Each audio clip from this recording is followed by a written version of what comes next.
Hey everybody, we're back here. I'm Kenny McIntosh and I'm joined by the NXT North American Champion himself, member of Hit Row. It is Swerve himself. How you doing, sir? I'm doing great, man. It's a beautiful day to wake up as NXT North American Champion. It's a beautiful day to wake up as a member of Hit Row. It's a beautiful day to wake up in my Swerve City podcast office. It's just a beautiful day, man. It's a beautiful time. What a time to be in the business. It's just a good day already. I want to talk, let's get straight into Hit Row because, it's like one of the hottest things in WWE. Everybody's talking about it. How did it come about for people who don't know? How did you guys come together? It was honestly as simple as like peanut butter and jelly. Boom, there's the sandwich. It was literally as simple as that. Like they were doing a group in the performance center called the Hitmakers. It was Ashante, Top Dollar, and B Fab. They were their own separate group, and they were supposed to take off and do something in another project that didn't end up happening in the performance center. And I just came off of the Falls Count Anywhere match with Leon Ruff.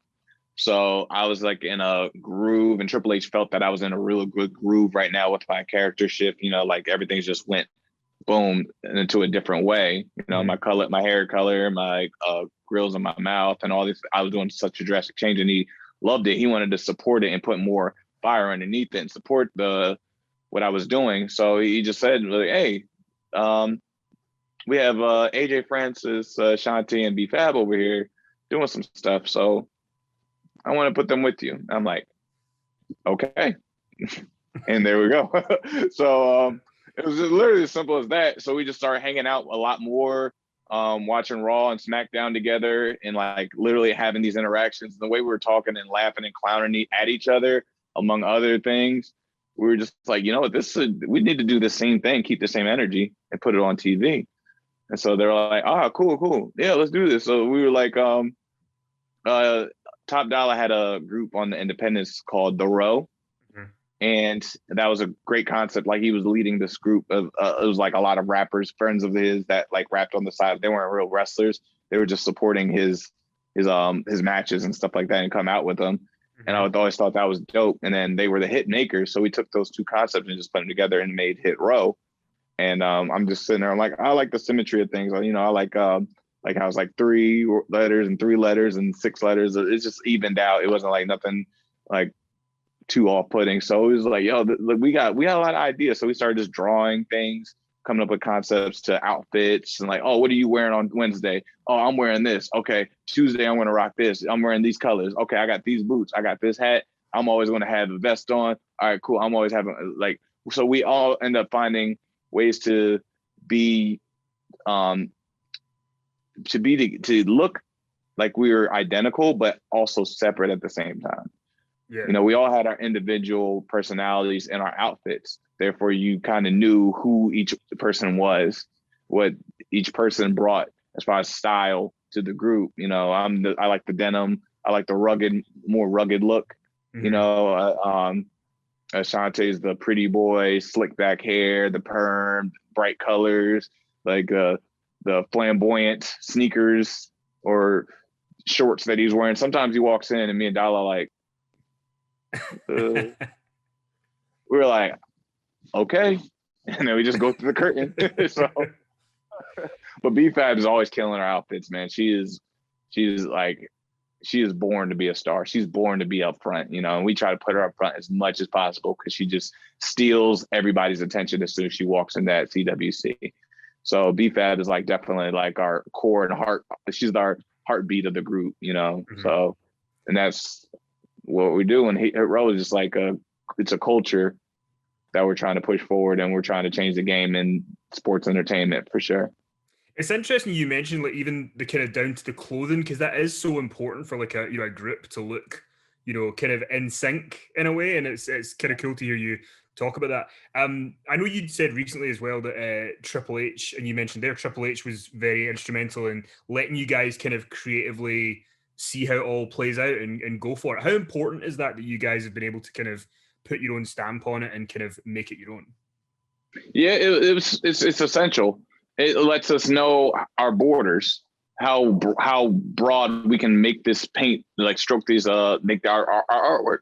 We know how far we can push the line, and we push it a lot sometimes. Like we kind of go like, okay, can we say this? And a lot of times, like we sometimes we get denied it, but we still say it in a way that kind of like goes over their heads of like, wait, did you catch that? Like, nope, all right, they're already gone. So like so we kind of like say the same things we're not supposed to say, but we just definitely flip it and make it our own language to a way that still gets the point across. So like it's also really cool because we kind of speak in code a little bit. So it's a lot of time, it's a lot of fun for the viewers to be like, there's a part of the audience that does catch it, and there's a lot of part of the audience that doesn't. So that makes them have to go back and re-listen to our promos and really catch what we're saying, or listen to our cipher. Just our cipher alone at the Great American Bash, there's a lot of times you got to go back and kind of like, wait, let me break this down a little bit. He said something here that's like, wait a minute, okay, oh, I get it now. And we're trying to tell in stories and some of the things we're saying. We're telling old backstories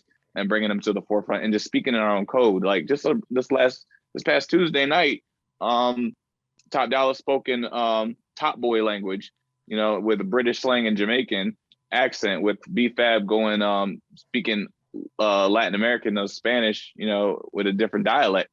And you know, there's like, and then like Ashante being like Paul's Rewind and Shut Your Mouth and stuff like that. There's a lot of things that we're saying that are just like speaking to a different audiences that don't hear that kind of language and don't hear that kind of verbiage on WWE programming. Yeah. So we're in this nice groove where we're just like, okay, we got something different and unique to offer every week. Not just like, and we don't just have to be in a wrestling ring to do it. We can do it anywhere. We can do it anytime. Hey, I go IG live in the studio with my North American Championship, just showing how I start coming up with ideas to make a record.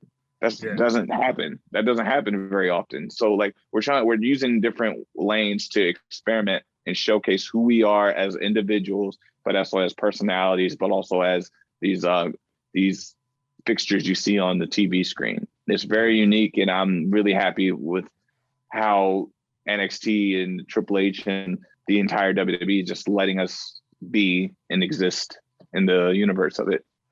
Well, because you can see that you found your groove in Hit Row. You know, you're now the North American champion. How do you look back on your first couple of years in NXT? Because we know you debuted in the breakout tournament, but then so much happened where like COVID happened, there was no crowd, and like all this stuff happened before you get to Hit Row. How do you look back on those couple of years? Is it fond? Do you kind of wish Hit Row had happened sooner? Like how do you kind of quantify it in your mind? No, I am happy with how everything went. I wouldn't push Hit Row back to like my first 6 months of NXT at all, because like now you see growth. People want to see growth as much as they want to see like someone come in and make a huge statement immediately. That's cool and all, but there's been so many times we've seen that, like Karrion Kross came in and made a huge impact immediately, you know, and now you're going to see where he grows with that. I like the slow burn. I like the going through the pitfalls. I like taking people on the turns and the turmoil, seeing the character crack and fall to pieces, and then build himself back up to get like, and then he's something new, something better than when he first entered in. Because we have to understand we're storytellers. As much as we're professional athletes, we want to win championships, we want to main event takeovers, we want to be in the Royal Rumble, we want to do all these things, and because we're competitive athletes at nature. That's what we are. That's how we got to WWE. We were competitive. We were the most competitive people on the independents or whatever field we went, whether they were in the Olympics, whether they were black belt in judo competitions, whether they were former NFL, NBA players, WNBA players, regardless, they were the highest level competitors. So we come in, we want to make an impact immediately all the time. And we want gold around our waist. We want to prove that we are the best, and the only way to prove that is to have championships. But we can't lose out on the fact that we're also storytellers. We also are on chapter 1 when we get into WWE. Regardless of what we've done in the past, we're starting on chapter 1. And you don't want to finish your book on chapter 1 or chapter 2 or chapter 3. You want chapter 25.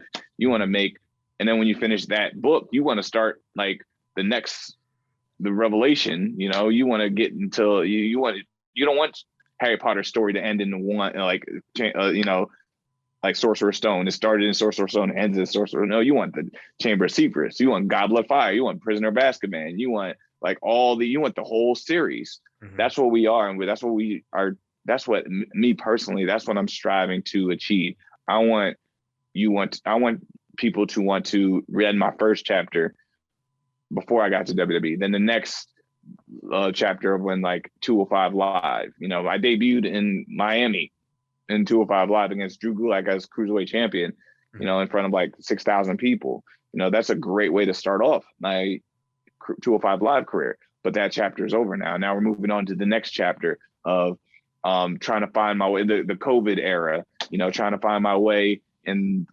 through the Cruiserweight tournament, then the breakout tournaments, you know, then takeover, my first takeover in singles, first time. Me and Santos Escobar, the first time we put the Cruiserweight Championship on a takeover. That's another chapter. So now I built all this foundation. So what do you think I'm going to talk about every time? Like all these roadblocks I went through, all these challenges, all the times I failed. Maybe the failures is what created Hit Row. Maybe the failures is what created the drastic change in my appearance. Mm-hmm. You know, I don't have me without those failures. So I wouldn't change it for the world. I'll just get two more questions for you. I want to talk about you winning the North American Championship because, you know, you kind of, if you talk about those failures or those stumbling blocks, you know, and then you got this amazing moment where you win this North American title. Take us back to that day and take us back to the experience. And was it surreal? Was it overwhelming? Like, what was going through your head?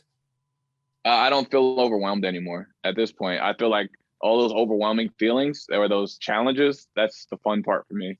I'm like, ooh, how do I conquer this for the day? That's how I keep my motivation. I don't look at it as like, oh, I got to do this interview. Oh, I got to film this. Oh, I got to be over here, change this. Oh, I got to take these pictures. Oh, I got to rehearse this. I don't look at it like that. I look at all these like things that should be grunt work. And I'm like, ooh, okay, how can I make this mine? How can I accomplish this? Oh, I got to do this at 3, but I got to do this at 2:45.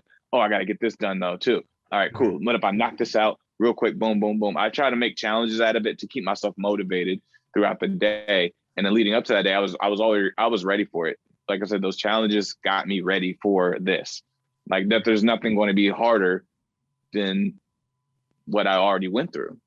I've already went through the hardships of those things. So now it's just like, okay, I just got to be me. And if you can be yourself through any challenge, it's not a challenge anymore. You're just doing what you do. You're doing what you're born to do. And like, this is what I was born to do. You know, like getting in that ring, facing Bronson Reed, you know, like we faced off before. So this is nothing new. Like I just had to find different strategies on how to finally get what I wanted at the end of it, you know, that North American Championship. That's the challenge. But like, man, like putting all these things together, like this is the fun part. Okay, challenge here. We got this. Can I do that? I'm gonna do it anyway. Challenge, boom. Like, you know, like finding all those ways and work around it to make something unique, make it yours. Like, is because there's a way that you can always jump into it, and you know, the fan base, the staff, the people that watch, they already know what they're going to get with that. They already know that this is going to work. I'm interested in giving you something that you didn't know was going to work. That's where my goal is. And that's what Hit Row is in general. You know, giving you something we didn't know was going to work, but now it's working. And now we get to carve our own niche and do something that hasn't been done. And we wouldn't have the impact that we've had without the North American Championship title win on top of that. And then going into the Great American Bash, performing and celebrating that North American Championship title win on a NXT special. Yeah. Well, and I'm glad you got to enjoy it. My last question I was going to ask, there's a lot of guys in WWE who you've faced before over the years. I know you'd said before once that Riddle was one of your favorite opponents and he's on Raw. What's it like to see all his success on Raw? And, you know, do you look at him and kind of hope that one day you guys will get to lock up again? Couldn't be more proud of the man. Like literally, he's getting everything that we already knew. A lot of my friends who are in WWE, who aren't in WWE, you know, we were like, oh yeah, we seen this coming. We seen this coming years ago. Like I seen this coming when we fought in Seattle, we fought in Chicago, we fought in New York, we fought in Philly. I've always knew he was going to do big things, and so this is nothing as a surprise to me. It's just so amusing watching him, like literally just implanted throughout the show on Raw. He's in the first hour Raw, he's in the second hour Raw, then wrestling on the third hour Raw. I'm like, dang, you did this quick, bro. It was like, and he's making it all work, and it's all funny. It's all funny and it's all amusing. I can't wait to see more of them. And then putting him with Randy Orton, and on top of that, it's just like, oh yeah, this is great. This is great. This is match made in heaven.